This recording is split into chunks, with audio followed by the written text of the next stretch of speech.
Hey, what's going on, guys? Today, me and my friend, who's a Steelers fan, will be breaking down our NFL Power Rankings 2025 Free Agency Edition. This on another episode of... So at number 32, we have the Tennessee Titans. Now, Tennessee is unfortunately a very bad team. They lack talent on both offense and defense. And right now, their quarterback is the Mayo Man. So I don't know what they're going to be doing in the draft, but we'll have to. They may go up if they draft the right quarterback, but we'll see what happens there.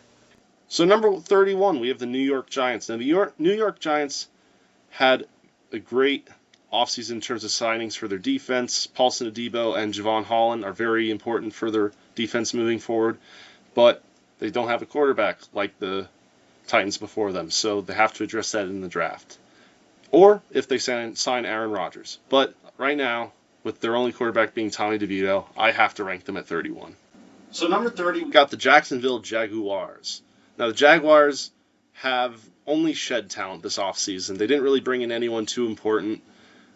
Losing Christian Kirk to the Texans, even though it was a trade they took part in, I don't think it'll benefit them at all in 2025. And at number 29, we have the New Orleans Saints. Now, the Saints have really only... They're stuck. They're stuck in this exact same position. Now, for the Saints, they're an old team in like absolute cap hell, and it's only getting worse for them. They really only lost high-end talent that was already pretty old, and they re-signed talent that the only young person is, ironically, Chase Young. So at number 28, we have the Las Vegas Raiders. Now, the Raiders, they've lost a lot of good players this offseason, but they have made some good moves. They brought in Geno Smith from the Seattle Seahawks, and that already makes them a better team than they were last year. But their defense has definitely gotten worse. Losing Divine Diablo and Robert Spillane, that's going to hurt them a lot. They're going to be a bad team. So at number 27, we have the Cleveland Browns. Now, for the Browns, their only bright spot that they really have is getting Myles Garrett back and not having to trade him. But the cost of doing that was pretty much giving him $40 million a year and making him one of, if not the highest paid players in the whole entire league. Besides that, they have not really done much. They've brought in Kenny Pickett, so he's at least someone that they can go to if Deshaun Watson comes back and is even worse than he already has been. It's just a rough look for Cleveland going into next year. So at number 26, we got the Indianapolis Colts. Now, the Colts haven't really done all that much. They've lost a few pieces that I think are key on their defense, but they haven't really brought anyone in that's all that amazing to replace them. I think bringing in Daniel Jones is interesting because that sort of shows their uncertainty of whether Anthony Richardson is in fact the guy for them, which if you're doing that just means you're not going to be a good team. If you have questions in quarterback, that forces you to bring in Daniel Jones, a guy who was cut from the Giants last year, to compete with your supposed starting quarterback in Anthony Richardson, I just think that screams of desperation. So at 25, we have the New York Jets. Now, the Jets did make a splash signing in free agency with the departure of Aaron Rodgers, bringing in a young, fresh, new talent in Justin Fields. The issue with this signing is the departure of Devontae Adams and Tyler Conklin, leaving him with not many weapons to have except for Garrett Wilson. Garrett Wilson is an absolutely insane receiver, but he can't be relied upon to go to every single time down the field. They've lost a ton of veteran talent, and it's pretty clear by their signings that they just want to stay young. So number 24, we have the New England Patriots. Now, the Patriots have brought in some decent defensive pieces in free agency. Now, I don't agree with making Milton Williams the highest paid Patriots player in history at all. That's the biggest overpay of this offseason. And now I think he's worth money. I don't think he's just worth that much money. But they have a good young quarterback in Drake May, and I assume they'll actually address the offensive line more in the draft. So I feel like they are in a good place heading into 2025. But until they address the last few issues they have with that team, which is like the O-line and some age on the defense. I think they're middle of the pack. So at number 23, we have the Dallas Cowboys. Now for Dallas, I do think that Dak is a very good quarterback when he stays healthy. They do have CeeDee Lamb, and they did actually address running back by bringing in Javonte Williams, which I'm sure soured the fans' hopes of bringing in Ashton Jenney in this draft. But besides that, the Cowboys really only got worse. It has to hurt to be a Cowboys fan right now, and all you can hope is that they really make some moves at the draft to really repair these holes and just get a new influx of talent coming in. They did re-sign Osa Odigizua, but I'm not too big of a fan of this signing, considering he can't really stop the run and is more of a rush D tackle type of guy. So number 22, we got the Carolina Panthers. Now the Panthers played really well towards the end of last year. I think they are one of the most underrated teams in the NFL. They played the Eagles very good, and they made a lot of good moves. They brought in the best defensive tackle of last year in Bobby Brown, and they re-signed J.C. Horn to a massive contract, though I do kind of think they overpaid him on that.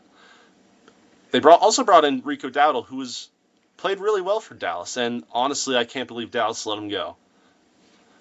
So at rank 21, we have the San Francisco 49ers. Now, for the Niners, this has been an absolutely disastrous offseason, and I think we could all just see the writing on the wall coming for them. They really lost a ton of talent, especially coming to the defense. Dre Greenlaw, Devondre Campbell, Javon Hargrave, Charvarius Ward, and Talanoa Hufanga at safety were absolutely huge parts of this team in their pushes to make the Super Bowl these last couple of years, and now they are all gone. In addition to that, they've traded Deebo Samuel to the Washington Commanders, where he'll hope to really reset his last couple of years and become just a huge part of what Washington has going on to go forward. So ranked at number 20, we have the Arizona Cardinals. So the Arizona Cardinals have brought in a good amount of people on defense. I think Josh Sweat is easily their best signing this year. Getting him from the Eagles, even if they maybe overpaid him a little bit, still gets him a stud edge rusher that will make the NFC West a harder place to live in for the other teams. I think they didn't really lose all that much in this offseason, but I think they'll still be a middling team. Their defense, while getting better, is not going to be truly elite, especially against the better teams of the NFC. And their offense, until they fix that O-line, will still be inconsistent and rely heavily on Kyler Murray's legs. So at number 19, we have the Chicago Bears, and I'm as for one very high on what Chicago has been doing. They've brought in a ton of pieces to help out Caleb Williams and Joe Thuney and Drew Dahlman, two of the best, and adding Jonah Jackson, three of the best O-linemen that you could possibly have brought in from this free agent class. And I feel like it'll give Caleb a way better chance to thrive like he couldn't last year under that terrible O-line. They've also made two really good splash signings on their defense, bringing Brady Jarrett, the longtime Falcon. He'll bring in a veteran presence to put next to Montez Sweat on that line, and Odenigbo at edge. I feel like he'll also make a huge splash at their spot, just absolutely bolstering this Bears defense that was already pretty good.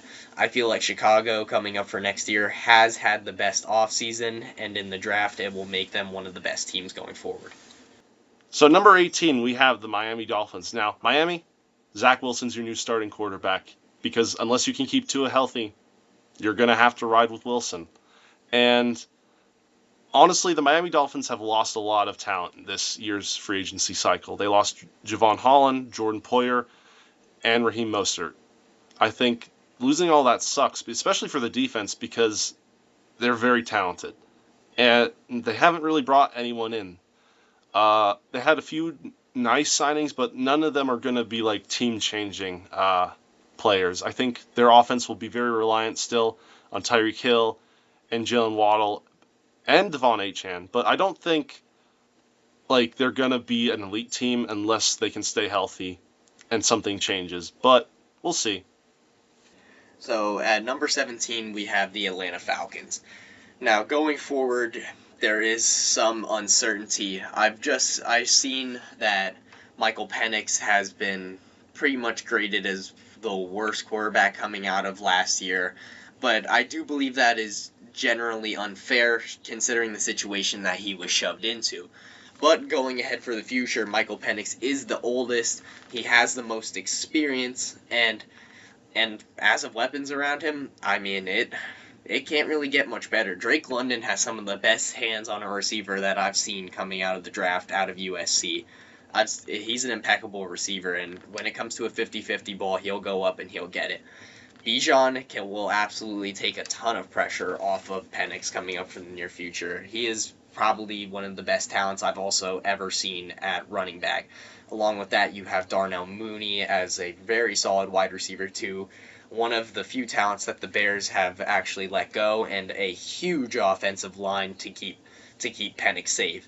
On defense, they've certainly lost a ton of veteran talent, which was absolutely huge for them. Longtime Falcons that it really sucks to see go, like Grady Jarrett. But at the same time, there is a lot of hope for the future coming up for Atlanta. So at rank 16, we have the Cincinnati Bengals. Now, the Cincinnati Bengals have had an okay offseason, getting T. Higgins back again, Mike Gesicki, B.J. Hill. They're all good moves. They haven't lost anyone too important yet.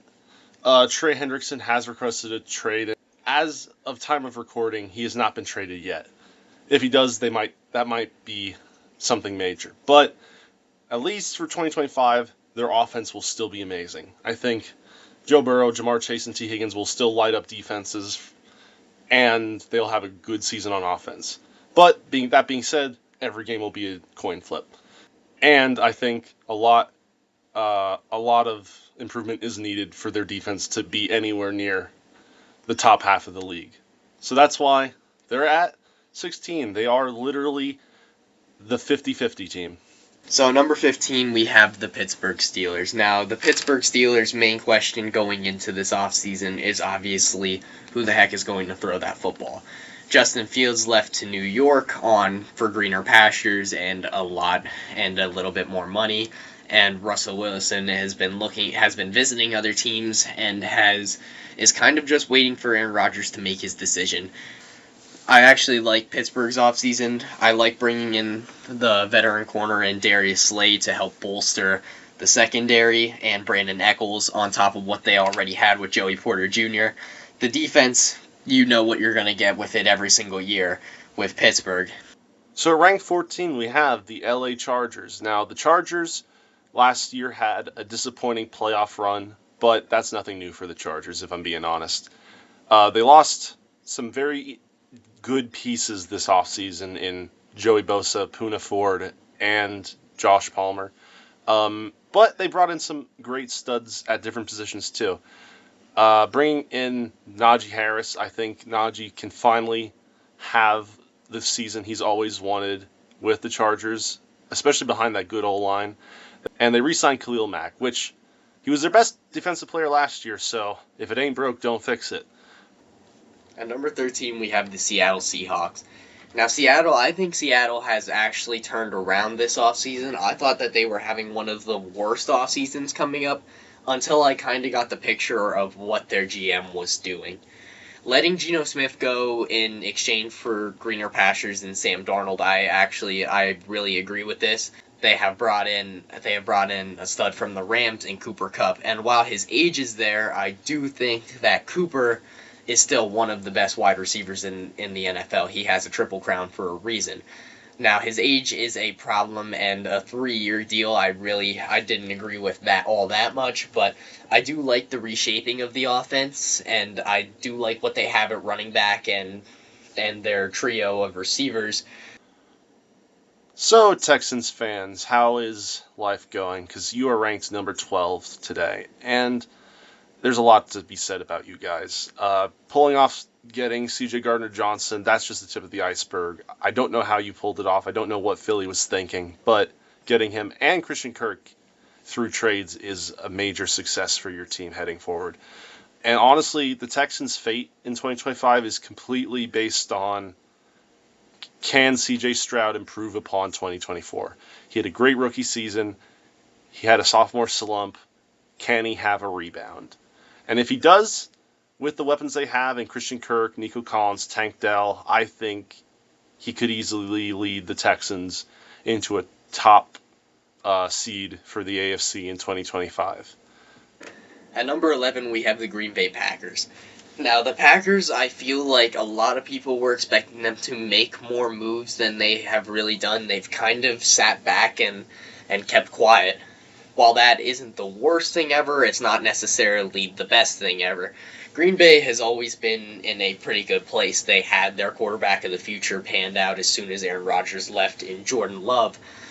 At wide receiver, I feel like it is good, but it can definitely be better. As we've known, Reed is kind of a boom or bust player going into the year. He either has an absolutely amazing game or he is so quiet to the point you don't even know he's on the field. But at the same time, there's a lot of weapons that Jordan Love can take advantage of, and you guys were heavily injured going into the playoffs last year, so that really took away from what this team could have done. Josh Jacobs, no matter what, is going to be an absolute force, and Tucker Kraft is a great safety valve. It's what Jordan Love can do with this team next year that makes it a huge part. Can he tone down the interceptions and throw that deep ball, or will he just be the new Brett Favre 2.0? So number 10, we have the Denver Broncos, and I just want to say I believed last year for you guys. And heading into 2025, the Denver Broncos are looking nice. Bo Nix had a great 2024 season and got to the playoffs for the first time since Peyton Manning, and they made some very electric moves this offseason. I think getting Evan Ingram gets them a good tight end that'll help Bo Nix develop, and they got some great pieces for their defense in Dre Greenlaw and Hufanga. I don't know how they managed to get both, but they poached the Niners so hard this offseason. At number 9, we have the Minnesota Vikings. We'll be looking at J.J. McCarthy going into next year. I think that they are out on Aaron Rodgers, from what I know of. So it looks like it's going to be J.J.'s team for the near future, and they're going to see what he can do. They were obviously really high on him in the preseason last year, and he looked good up until he got hurt. It's just if he can actually make use of this absolutely high-powered offense and the defense. The defense has gotten a little worse with Stephon Gilmore leaving, but Andrew Van Ginkel last year turning into a Pro Bowler was a huge bright spot. And then you guys also still have Grenard and Harrison Smith coming back for, once again, another year as one of the best hitman safeties in the whole entire league. So, yeah, I really think it's going to be a great year to watch Minnesota. It's just all about what JJ can do with this team. So, at number 8, we got the Tampa Bay Buccaneers. Now, honestly, Browns fans, I feel sorry for you because you had a future great quarterback on your team and you just chose to get rid of him too early. Baker and the Buccaneers will be very good in 2025. They basically brought everyone back who matters. Chris Godwin's returning on a discount deal, and they brought Levante David back for one more year, which, I mean, every year's one more year for Levante David at this point because this is, I think, maybe the second or third time he's signed a one-year deal with the team. I think they can definitely repeat it in 2025 as long as they can stay healthy. Now, at number 7, we have Washington, and Jaden Daniels looks to be an absolutely generational quarterback, and he was one of the funnest rookie quarterbacks I've ever had the pleasure of watching coming out of last year. Going into next year, Washington will be very happy to have acquired Deebo Samuel and Laramie Tunsil through trades this offseason. They didn't lose much, and they brought in an absolute ton. I think next year is going to be an absolutely fearsome year for Washington with B-Rob and Eckler still back there. Get ready, because Jaden Daniels might take this team to the bowl. So number 6, we have the Buffalo Bills. Now, the Buffalo Bills improved a lot in this offseason. They had a great 2024 season. They beat the Ravens in the playoffs, only to once again lose to the Chiefs, which, honestly, at this point, it kind of feels like it's just their thing. That's how every season's going to end for them. But I think they did improve. They got Josh Palmer to be another wide receiver 2, which, unironically, like the Packers, I feel like every wide receiver is a wide receiver 2 on this team. But maybe that's just their thing. Maybe they are going to have a bunch of receivers they can spread the ball around to. I think the Bills will easily be one of the top AFC teams and might be the one seed if they can finally break the curse of the Kansas City Chiefs heading into 2025. At number 5, we have the Detroit Lions. Now, Detroit last year had one of, if not the best regular seasons we've ever seen, going 15-2. The Detroit Lions are still going into next year going to be an absolute powerhouse, with Jared Goff, one of the best field general quarterbacks, being protected by a line that is absolutely insane with Penei Sewell and Frank Ragnow. And on top of that, they have easily the most high-powered offense in the whole entire league when you add in David Montgomery and Jahmyr Gibbs. There's only space to grow for that young defense. It's just what's around them that will really be the main stage of how far the Lions go on that defense. The pieces are there. It's just how well that they will come together. So at number 4, we got the LA Rams. Now, the LA Rams played the Eagles the best in the 2024 playoffs. This offseason, they've lost Cooper Kupp, which is very unfortunate. He has been a mainstay of their team for the past several years. I think the pass rush will be even better this year, and we'll see what they do in the draft. Their O-line has finally become solidified. They re-signed Alaric Jackson and brought back Coleman Shelton from the Bears. He left for 1 year and now is returning. So I think with the combination of who they have now and who they brought back, that line will be much improved over last year. So at number 3, we have the Kansas City Chiefs. Now, the Kansas City Chiefs going into this year are still projected to be an absolute juggernaut, but now the holes really have come into place. Now, obviously, with this team, Patrick Mahomes is still going to be an absolute juggernaut at quarterback, and I'm pretty sure he's going to have a bounce-back year going into next year without as many interceptions as he had this past year. They still have Travis Kelce being one of the best tight ends in the entire NFL, but I believe he will take a big step back from many of the years that he has had before.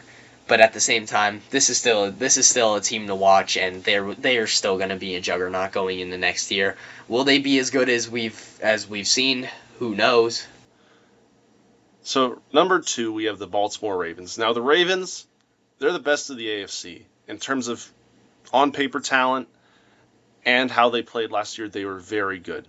Lamar Jackson continues to improve every year, and Derrick Henry has been amazing on that offense. So I think the Ravens will still be very good and dominant, but like the Bills, they have to get over the hump in winning playoff games. That being said, I think in the regular season, they'll be a force to be reckoned with. The Eagles are, of course, going to be here as they've just beaten the Kansas City Chiefs and finally stopped Kansas City from winning the Super Bowl. Now, while the Eagles start off here, they have lost an absolute ton, and it is hard to put them number 1 when you have lost some of the craziest amount of talent that I have ever seen a team lose, but still get ranked number 1 because this team still looks unstoppable. And on the offense, you still have one of the most, if not the most high-powered offense in the NFL with Jalen Hurts, Saquon Barkley, A.J. Brown, Smitty, and at tight end, there has been talks of Dallas Goedert getting traded, the longtime Eagle, but we don't know yet. But as of right now, the Eagles still have to stay number 1, and we will have to see going into next year how all these losses will add up for the Eagles to still stay at this number 1 spot. Thanks for watching, guys. I hope you like, share, and subscribe down below. And do you agree with the rankings? Who would you move up? Who would you move down? What changes would you make? Do you agree with anything we said? If so, let us know down below. And if I should bring him back for more episodes, let me know that too.